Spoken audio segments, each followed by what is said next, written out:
Mia mtutu wa bunduki. Tunazo taarifa nyinginezo, tuangazie hizo. Familia za vijana wanne waliouawa kwa kupigwa risasi wakati wa maandamano ya Gen Z Jumatano katika mji wa Emali, kaunti ya Makueni na Matu, kaunti ya Machakos zinalilia haki, zikisema kwamba wana wao hawakuwa kwenye maandamano. Polisi mjini Emali wamekana kuhusika kwenye mauaji ya vijana wawili. Steven Zioka na taarifa hiyo. Maandamano ya Jumatano katika kaunti za Machakos na Makueni yalianza kwa amani, lakini baadaye yaligeuka kuwa karaha. Na sasa familia za vijana waliouawa zimejitokeza kudai haki. Garrison Mutesia na mwenzake Peter Makau walipigwa risasi mjini Emali mwendo wa saa 11 jioni. Kufika polisi, nikapatana na OCS. Nikamwelezea niko na shida mkubwa, nikusaidia aje?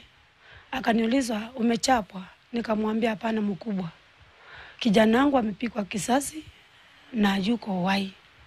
Akaniambia hiyo ni nonsense, toka kwa ofisi. Nikapigwa simu mama, akaniambia brother yako amekufa. Mimi sikuamini, hata saizi siamini. Akaniambia maelezo kilome. Na sasa kitu ya kushangaza, kati tunafasa kulilia serikali na tukienda mali wako atusaidie. Sasa mnataka tuende kwa kina nani? Kulingana na aliyeshuhudia wawili hao wakipigwa risasi, mtu ambaye hakuwa amevalia sare rasmi ya polisi na alikuwa ameficha uso wake ndiye aliyemiminia wawili hao risasi kabla ya kutoroka na kuingia ndani ya gari aina ya Subaru. Subaru kingine ka black na kingine ka brown, ambapo kulitokea maaskari wakuwa wamejifunga maski, kuwa wameteremsha vioo, wakaanza kuvyatua risasi wakipita. Kijana hapa hivi Bismillah alikuwa ameendesha pikipiki, alikuwa amebebwa na jamaa mwingine.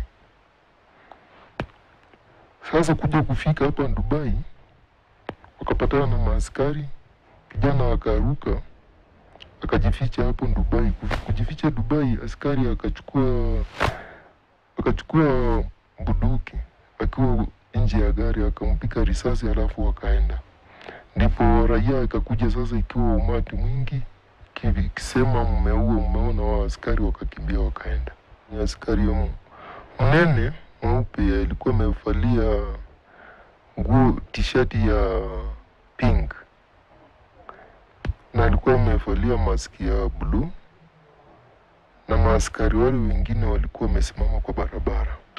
Licha ya miili ya wawili hao kuonyesha walipigwa risasi na hata watu kushuhudia matukio hayo, polisi katika kituo cha polisi cha Emali wanasema hawakuhusika, wakidai kwamba maafisa 14 wa polisi waliumizwa kwenye maandamano hayo. Kwa hivyo tunaomba haki itendeke, maana askari hata aliyempiga risasi ni wa hapa Emali.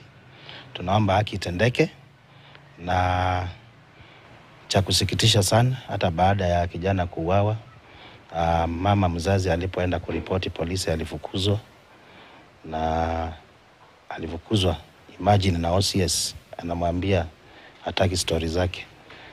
Mimi nikipenda kuomba kwa serikali yetu ni kwa watu wote wameuawa watendewe haki zao, kia kakangu na wale makakangu wengine na madada zangu haki zao zifanyike. Fatalities zimekuwa mingi sana.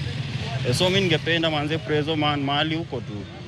Wait, compose yourself, listen to Kenyans. Katika kaunti jirani ya Machakos, familia ya William Musemi Mutevu, kijana mwenye umri wa miaka 19 kutoka Matu Yata, ambaye alipigwa risasi wakati wa maandamano nje ya kituo cha polisi cha Matu, inaomba haki. Risasi alikuwa amepigwa hapa mbio, ikatokelea mbele, na hapo hospitali tulikuwa daktari mwenye alimchukua alikuwa anatuambia mbele risasi zilikuwa 5 na nyuma zilikuwa 3. Na hiyo mtoto sina nguvu ya kushika mtoto, naomba serikali unisaidie mtoto ashikwe, na mimi naitisha haki ya mtoto wangu. Usije kuwa najua mtoto wangu atakuja kukufa. Hiyo maandamano watoto kwa nini serikali nao watoto? Na ndio watoto tunategemea kesho nyingine. Majeruhi wa Matu wanaendelea kupokea matibabu huku wito wa wananchi kudumisha amani ukitolewa. Saa hii tuko na watu 5 ambao wamelazwa pale hapa Matu. Wengine 2 wameaga na wengine walitibiwa wakaenda nyumbani. Hao walienda nyumbani hawakuwa na majeraha ya risasi. Walikuwa ni ile vitu watu wakikimbia wanafinyana ama wanakanyangana. Hao wengine wako na majeraha ya risasi. Familia za vijana 4 ambao waliuawa kaunti jirani ya Machakos na kaunti ya Makueni wanataka mamlaka kutathmini utendakazi wa polisi ya IPOA kuingilia kati. Steven Zioka, KTN, Makueni.